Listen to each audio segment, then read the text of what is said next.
जय विष्णु देव की जय हो बृहस्पति भगवान की। स्वागत है आप सभी का हमारे चैनल पर। आज के इस वीडियो में आप सुनेंगे बृहस्पतिवार व्रत की कथा और आरती। हमारे चैनल पर आप सभी प्रकार की व्रत कथाएं और महात्म्य सुन सकते हैं। तो व्रत कथाएं सुनने के लिए और हमसे जुड़े रहने के लिए आपको हमारे चैनल को सब्सक्राइब करके बेल आइकन पर प्रेस करना है और आज की वीडियो अच्छी लगे तो लाइक करना है और शेयर करना है। साथ ही कमेंट में ओम नमो भगवते वासुदेवाय अवश्य लिखें। तो चलिए अब हम शुरू करते हैं बृहस्पतिवार व्रत की कथा, जिसको सुनने से और पढ़ने से बृहस्पति भगवान की कृपा से अन्न, धन, पुत्र सभी प्रकार के सुख प्राप्त होते हैं और सभी मनोकामनाएं पूर्ण होती हैं। तो बोलिए बृहस्पति भगवान की जय। प्राचीन समय की बात है। भारत में एक राजा राज्य करता था। वह बड़ा प्रतापी और दानी था। वह नित्य प्रति मंदिर में भगवत दर्शन करने जाता था। वह ब्राह्मण और गुरु की सेवा भी किया करता था। उसके द्वार से कोई भी याचक निराश होकर नहीं लौटता था। वह प्रत्येक गुरुवार को व्रत रखता एवं पूजन करता था। हर दिन गरीबों की सहायता करता था। परंतु ये सब बातें उसकी रानी को अच्छी नहीं लगती थीं। वह न ही व्रत करती और न किसी को एक भी पैसा दान में देती थी। वह राजा से भी ऐसा करने को मना किया करती थी। एक समय की बात है, राजा शिकार खेलने वन को चले गए। घर पर रानी और दासी थी। उस समय गुरु बृहस्पति साधु का रूप धारण करके राजा के दरवाजे पर भिक्षा मांगने आए। साधु ने रानी से भिक्षा मांगी तो वह कहने लगी, हे साधु महाराज, मैं इस दान पुण्य से तंग आ गई हूँ। इस कार्य के लिए मेरे पति देवी बहुत हैं। अब आप ऐसी कृपा करें कि मेरा सारा धन नष्ट हो जाए और मैं आराम से रह सकूं। साधु रूपी बृहस्पति देव ने कहा, देवी, तुम तो बड़ी विचित्र हो। संतान और धन से कोई दुखी नहीं होता, सभी इसको चाहते हैं। पापी भी पुत्र और धन की इच्छा करता है। अगर तुम्हारे पास धन अधिक है तो भूखे मनुष्यों को भोजन कराओ, प्याऊ लगवाओ, ब्राह्मणों को दान दो, धर्मशालाएं बनवाओ, कुआं, तालाब, बावड़ी, बाग बगीचों आदि का निर्माण करवाओ तथा निर्धनों की कुमारी कन्याओं का विवाह कराओ। साथ ही यज्ञ आदि करो। इस प्रकार के करने से आपके कुल का और आपका नाम परलोक में सार्थक होगा एवं स्वर्ग की प्राप्ति होगी। परंतु रानी साधु की इन बातों से खुश नहीं हुई। उसने कहा, हे साधु महाराज, मुझे ऐसे धन की आवश्यकता नहीं जिसको मैं अन्य लोगों को दान दूं तथा जिसको रखने और संभालने में ही मेरा सारा समय नष्ट हो जाए। साधु ने कहा, देवी, यदि तुम्हारी ऐसी इच्छा है तो जैसा मैं तुम्हें बताता हूँ तुम वैसा ही करना। बृहस्पतिवार के दिन घर को गोबर से लीपना, अपने केशों को पीली मिट्टी से धोना, केशों को धोते समय स्नान करना, राजा से कहना वह हजामत करवाए, भोजन में मांस मदिरा खाना, कपड़ा धोबिकियां धुलने डालना। इस प्रकार 7 बृहस्पतिवार करने से तुम्हारा सारा धन नष्ट हो जाएगा। ये कहकर साधु महाराज रूपी बृहस्पति देव अंतर्ध्यान हो गए। रानी ने साधु के कहने के अनुसार 7 बृहस्पतिवार वैसा ही करने का विचार किया। साधु के बताए अनुसार करते हुए केवल 3 बृहस्पतिवार ही बीते थे कि उसकी समस्त धन संपत्ति नष्ट हो गई। भोजन के लिए दोनों समय परिवार तरसने लगा और सांसारिक भोगों से दुखी रहने लगा। तब वह राजा रानी से कहने लगा कि रानी, तुम यहाँ पर रहो, मैं दूसरे देश को जाता हूँ, क्योंकि यहाँ पर मुझे सभी मनुष्य जानते हैं, इसलिए मैं यहाँ कोई कार्य नहीं कर सकता। ऐसा कहकर राजा परदेश चला गया। वहाँ जंगल से लकड़ी काट कर लाता और शहर में बेचता। इस तरह से जीवन बिताने लगा। इधर राजा के बिना रानी और दासियां दुखी रहने लगी। किसी दिन भोजन मिलता और किसी दिन पानी पीकर ही रह जाती। एक समय रानी और दासियों को 7 दिन बिना भोजन के व्यतीत हो गए। तो रानी ने अपनी दासी से कहा कि दासी, यहाँ पास ही के नगर में मेरी बहन रहती है, वह बड़ी धनवान है, तू उसके पास जा और वहाँ से 5 सेर बेझर मांग के ले आ, जिससे कुछ समय के लिए गुजर हो जाएगी। दासी रानी की बहन के पास गई। रानी की बहन उस समय पूजा कर रही थी। बृहस्पतिवार का दिन था। दासी ने रानी की बहन से कहा, रानी जी, मुझे आपकी बहन ने भेजा है, मुझे 5 सेर बेझर दे दो। दासी ने यह बात अनेक बार कही, परंतु रानी की बहन ने कोई उत्तर नहीं दिया, क्योंकि वह उस समय बृहस्पतिवार की कथा सुन रही थी। जब तक कथा होती है तब तक न बोलते हैं न उठते हैं। जब दासी को रानी की बहन से कोई उत्तर नहीं मिला तो वह बहुत दुखी हुई। उसे क्रोध भी आया। वह लौटकर रानी से बोली, हे रानी, आपकी बहन बहुत ही धनी स्त्री है। छोटे लोगों से तो वह बात भी नहीं करती। मैंने उससे कहा तो उसने कोई उत्तर नहीं दिया, तो मैं वापस चली आई। रानी बोली, हे दासी, इसमें उसका कोई दोष नहीं है। जब बुरे दिन आते हैं तब कोई सहारा नहीं देता।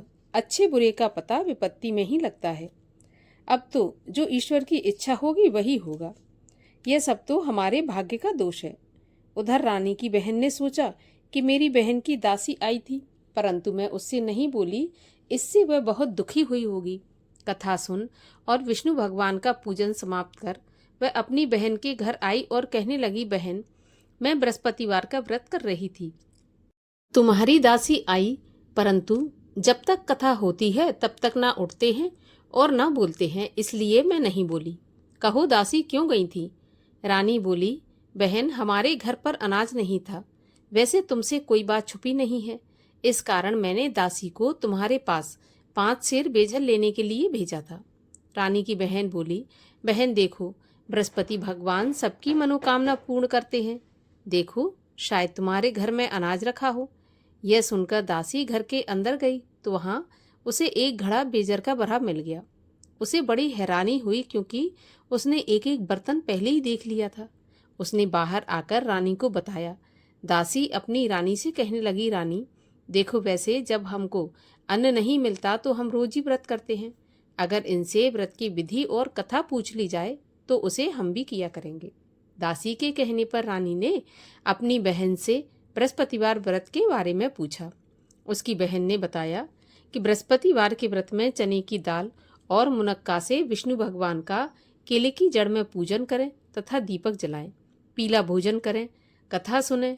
इस प्रकार करने से गुरु भगवान प्रसन्न होते हैं, अन्न पुत्र धन देते हैं, सभी की मनोकामना पूर्ण करते हैं। व्रत और पूजन की विधि बताकर रानी की बहन अपने घर लौट गई। रानी और दासी दोनों ने निश्चय किया कि बृहस्पति भगवान का पूजन करके बृहस्पतिवार का व्रत अवश्य करेंगे। 7 रोज बाद जब बृहस्पतिवार आया तो उन्होंने व्रत रखा। घुड़साल में जाकर चना और गुड़ बीन लाई तथा उसकी दाल से केले की जड़ तथा विष्णु भगवान का पूजन किया। अब भोजन पीला कहाँ से आए, तो दोनों बड़ी दुखी हुई, परंतु उन्होंने व्रत किया था, इस कारण बृहस्पति भगवान प्रसन्न थे। एक साधारण व्यक्ति के रूप में वे 2 थालों में सुंदर पीला भोजन लेकर आए और दासी को देकर बोले, दासी, यह भोजन तुम्हारे और रानी के लिए है, तुम दोनों करना। दासी भोजन पाकर बड़ी प्रसन्न हुई और रानी से बोली, रानी जी भोजन कर लो। रानी को भोजन आने के बारे में कुछ पता नहीं था, इसलिए वह दासी से बोली, जा तू ही भोजन कर, तू हमारी व्यर्थ में हंसी उड़ाती है। दासी बोली, एक व्यक्ति भोजन दे गया है। तो रानी कहने लगी, यह भोजन तेरे लिए दे गया है तो तू ही भोजन कर ले।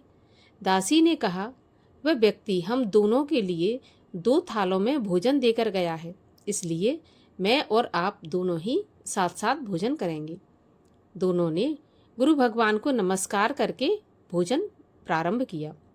उसके बाद से वे प्रत्येक बृहस्पतिवार को गुरु भगवान का व्रत और पूजन करने लगी। बृहस्पति भगवान की कृपा से उनके पास धन हो गया, परंतु रानी फिर पहले की तरह आलस करने लगी।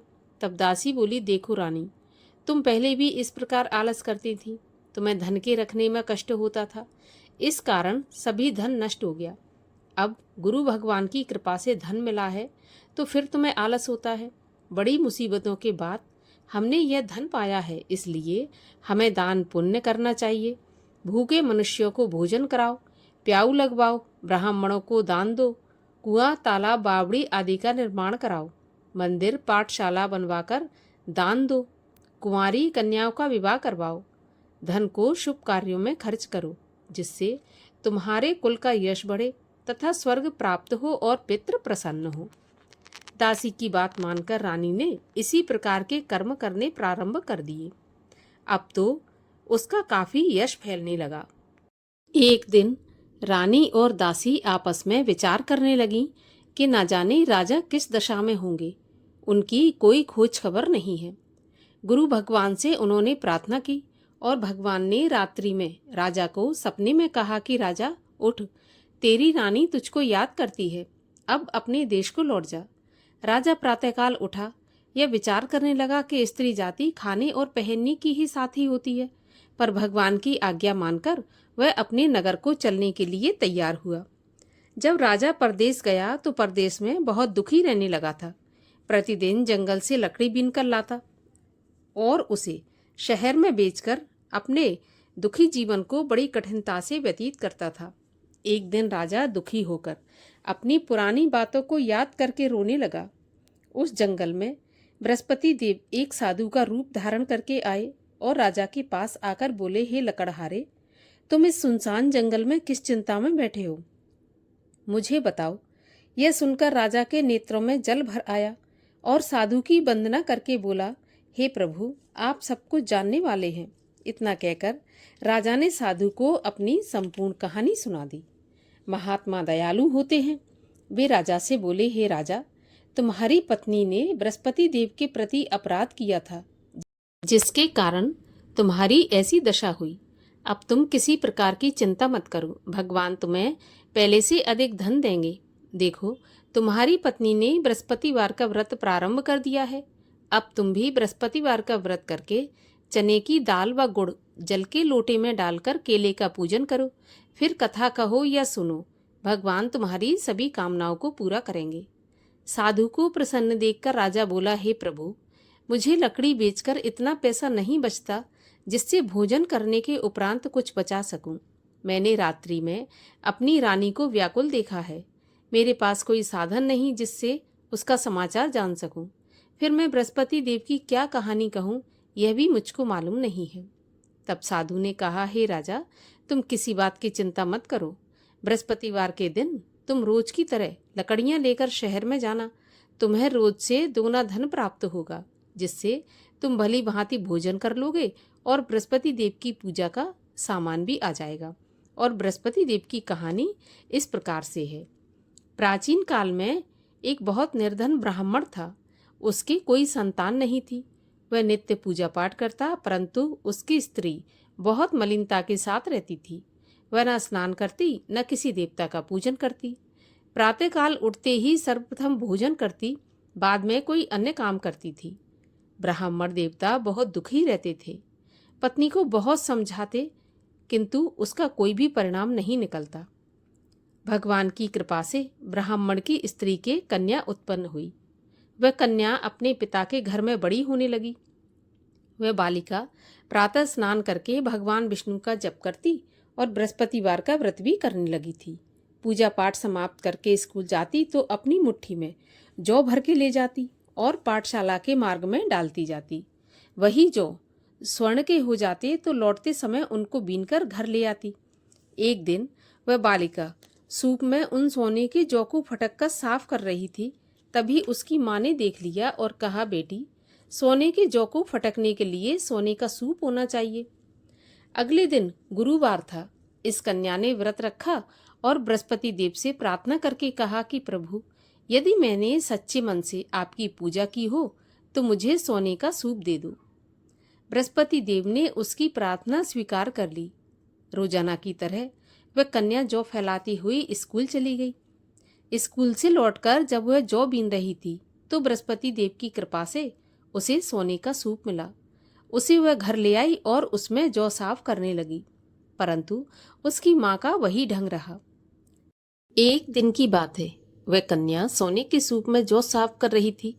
उसी समय उस नगर का राजकुमार वहां से होकर निकला। इस कन्या के रूप और कार्य को देखकर उस कन्या पर मोहित हो गया। राजमहल आकर भोजन तथा जल त्याग कर उदास होकर लेट गया।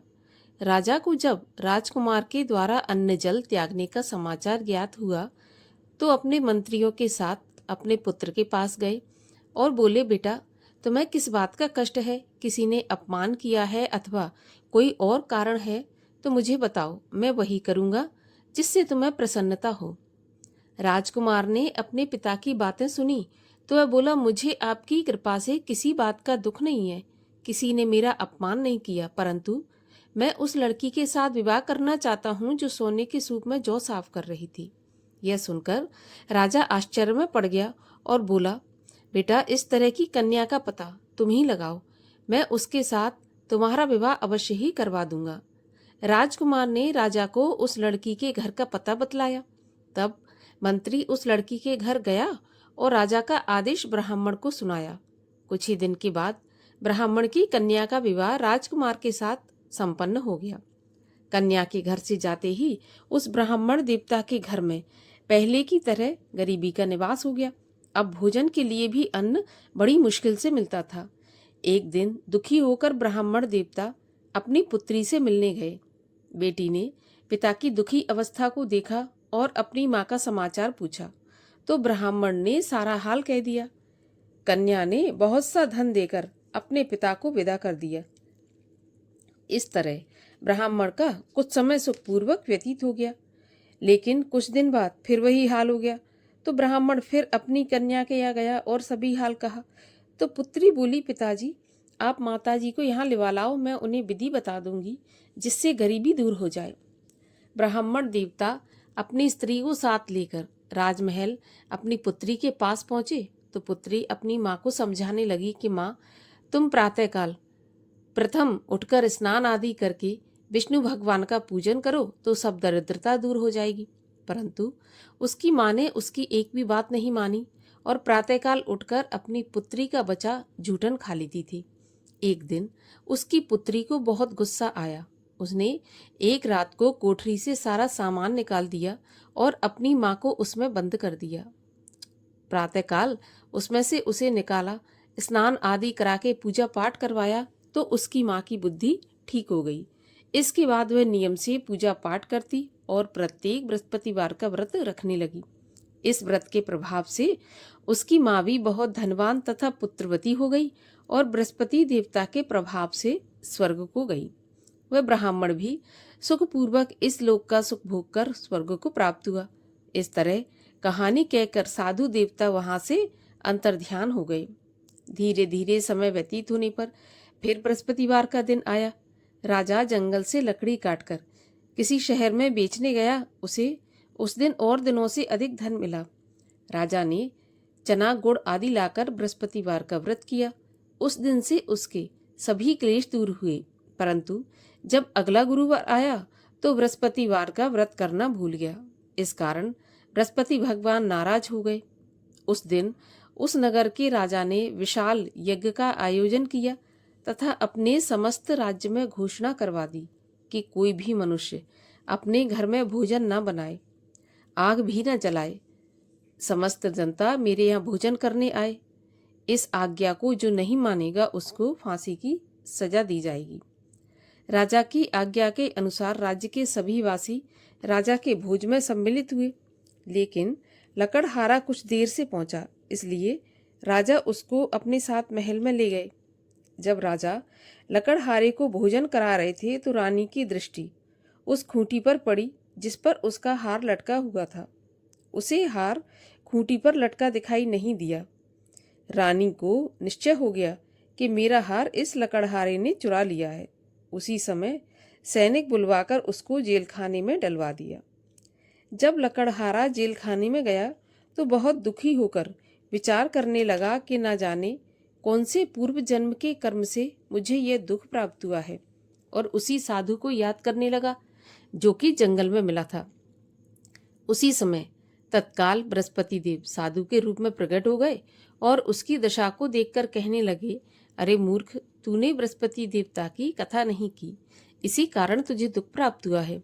अब चिंता मत कर, बृहस्पतिवार के दिन जेल खाने के दरवाजे पर 4 पैसे पड़े मिलेंगे, उनसे तू बृहस्पति देव की पूजा करना तो तेरे सभी कष्ट दूर हो जाएंगे। अगले बृहस्पतिवार उसे जेल के द्वार पर 4 पैसे मिले। राजा ने पूजा का सामान मंगवाकर कथा कही और प्रसाद बांटा। उसी रात्रि को बृहस्पति देव ने उस नगर के राजा को स्वप्न में कहा कि राजा, तूने जिस आदमी को जेल खाने में बंद कर दिया है वह निर्दोष है, वह राजा है, उसे छोड़ देना। रानी का हार उसी खूंटी पर लटका हुआ है। अगर तू ऐसा नहीं करेगा तो मैं तेरे राज्य को नष्ट कर दूंगा। राजा प्रातःकाल उठा और खूंटी पर हार टंगा देखकर लकड़हारे को बुलाकर क्षमा मांगी तथा राजा के योग्य सुंदर वस्त्र आभूषण भेंट करके उसे विदा किया। गुरुदेव की आज्ञा के अनुसार राजा अपने नगर को चल दिया। राजा जब नगर के पास पहुंचा तो उसे बड़ा आश्चर्य हुआ। नगर में पहले से अधिक बाग, तालाब, कुएं तथा बहुत सी धर्मशाला, मंदिर आदि बने हुए थे। राजा ने पूछा, ये किसका बाग और धर्मशाला है? तब नगर के सब लोग कहने लगे कि यह सब रानी और दासी के द्वारा बनवाए गए हैं। तो राजा को आश्चर्य हुआ और गुस्सा भी आया। जब रानी ने खबर सुनी कि राजा आ रहे हैं तो उसने अपनी दासी से कहा कि दासी, देख, राजा हमको कितनी बुरी हालत में छोड़ गए थे। हमारी ऐसी हालत देखकर वह लौट न जाए, इसलिए तू दरवाजे पर खड़ी हो जा। रानी की आज्ञा के अनुसार दासी दरवाजे पर खड़ी हो गई। जब राजा आए तो उन्हें अपने साथ महल में लिवा लाई। तब राजा ने क्रोध करके अपनी तलवार निकाली और पूछने लगा, बताओ, यह धन तुम्हें कैसे प्राप्त हुआ? तब रानी ने बताया, हमें यह धन बृहस्पति देव के व्रत के प्रभाव से प्राप्त हुआ है। तो राजा ने निश्चय किया कि 7 रोज बाद तो सभी बृहस्पति देव का पूजन करते हैं, परंतु मैं रोजाना दिन में 3 बार कथा कहा करूंगा तथा रोज व्रत किया करूंगा। अब हर समय राजा के दुपट्टे में चने की दाल बंधी रहती तथा दिन में 3 बार कथा कहता। एक दिन राजा ने विचार किया कि चलो अपनी बहन के यहाँ हो आऊं। इस तरह निश्चय कर राजा घोड़े पर सवार हो अपनी बहन के यहाँ चल दिया। मार्ग में उसने देखा कि कुछ आदमी एक मुर्दे को लिए जा रहे हैं। उन्हें रोककर राजा कहने लगा, अरे भाइयों, मेरी बृहस्पति देव की कथा सुन लो। वे बोले, लो, हमारा तो आदमी मर गया, इसको अपनी कथा की पड़ी है। परंतु कुछ आदमी बोले, अच्छा कहो, हम तुम्हारी कथा भी सुनेंगे। तो राजा ने दाल निकाली और कथा कहनी शुरू कर दी। जब कथा आदि हुई थी तो मुर्दा हिलने लगा और जब कथा समाप्त हुई तो वह मुर्दा राम राम करके उठकर खड़ा हो गया। राजा आगे बढ़ा। उसे चलते चलते शाम हो गई। आगे मार्ग में उसे किसान खेत में हल चलाता मिला। राजा उससे बोला, अरे भैया, मेरी बृहस्पतिवार की कथा सुन लो। किसान बोला, जब तक मैं तेरी कथा सुनूंगा तब तक 4 हरैया जोत लूंगा। जा अपनी कथा किसी और को सुनाना। राजा आगे चलने लगा। राजा के हटते ही बैल पछाड़ खाकर गिर गए तथा किसान के पेट में बहुत जोर से दर्द होने लगा। उसी समय किसान की पत्नी रोटी लेकर आई। उसने जब यह देखा तो अपने पुत्र से सभी हाल पूछा और बेटे ने सभी हाल बता दिया। तो बुढ़िया दौड़ी दौड़ी उस घुड़सवार के पास गई और उससे बोली, मैं तेरी कथा सुनूंगी, तू अपनी कथा मेरे खेत पे चलकर ही कहना। राजा ने लौटकर बुढ़िया के खेत पर जाकर कथा कही, जिसके सुनते ही बैल खड़े हो गए तथा किसान के पेट का दर्द भी बंद हो गया। राजा अपनी बहन के घर पहुंच गया। बहन ने भाई की खूब मेहमानी की। दूसरे दिन प्रातःकाल राजा जगा तो वह देखने लगा कि सब लोग भोजन कर रहे हैं। तो राजा ने अपनी बहन से पूछा कि ऐसा कोई मनुष्य है जिसने भोजन नहीं किया हो, जो मेरी बृहस्पतिवार की कथा सुन ले। तो बहन बोली, भैया, यह देश ऐसा ही है। पहले यहाँ के लोग भोजन करते हैं, बाद में अन्य काम करते हैं। अगर कोई पड़ोस में हो तो मैं देख कर आती हूँ। ऐसा कहकर बहन देखने चली गई, परंतु उसे कोई ऐसा व्यक्ति नहीं मिला जिसने भोजन नहीं किया हो। अतः वह एक कुम्हार के घर गई जिसका लड़का बीमार था। उसे मालूम हुआ कि उसके यहाँ 3 दिन से किसी ने भोजन नहीं किया। रानी ने अपने भाई की कथा सुनने के लिए कुम्हार से कहा तो वह तैयार हो गया। राजा ने जाकर बृहस्पतिवार की कथा कही, जिसको सुनकर उसका लड़का ठीक हो गया। अब तो राजा की प्रशंसा होने लगी। एक दिन राजा ने अपनी बहन से कहा, बहन, मैं अपने घर को जाऊंगा, तुम भी तैयार हो जाओ। राजा की बहन ने अपनी सास से अपने भाई के साथ जाने की आज्ञा मांगी तो सास बोली, चली जा, परंतु अपने लड़कों को मत ले जाना, क्योंकि तेरे भाई की कोई संतान नहीं होती।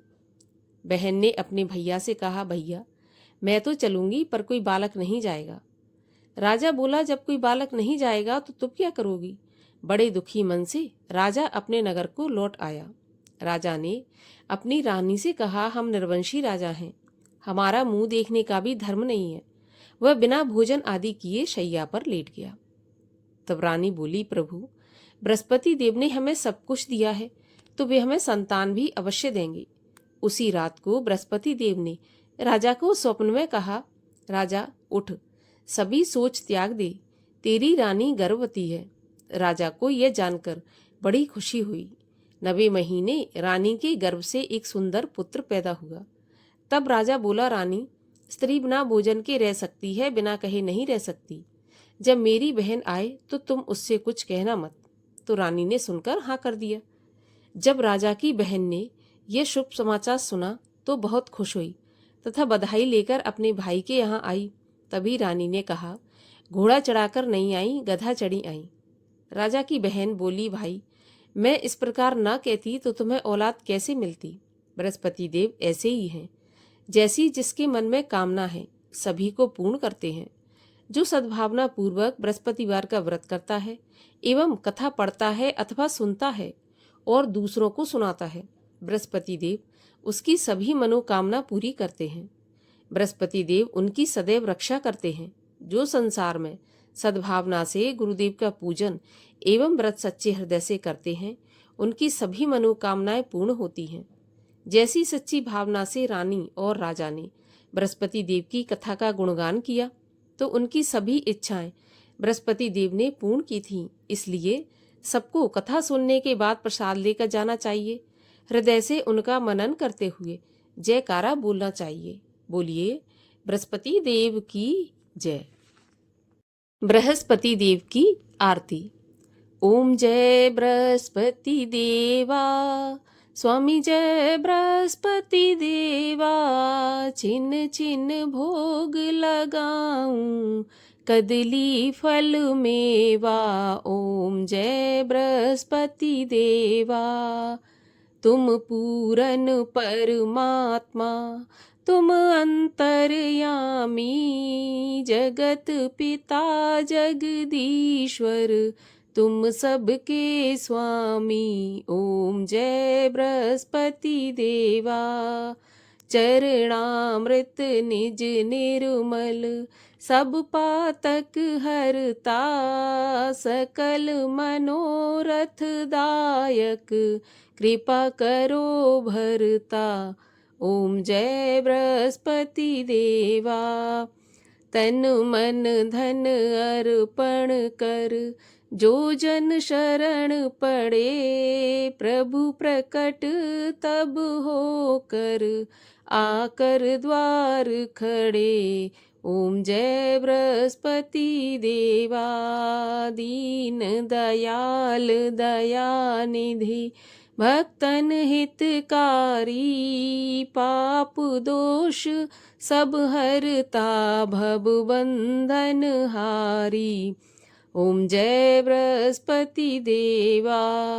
सकल मनोरथ दायक, सब संशय हारो। विषय विकार मिटाओ, संतन सुखकारी। ओम जय बृहस्पति देवा। जो कोई आरती प्रभु की, प्रेम सहित गावे। जेठानंद आनंद कर, सो निश्चय पावे। ओम जय बृहस्पति देवा। बोलो विष्णु भगवान की जय। बोलो बृहस्पति देव भगवान की जय।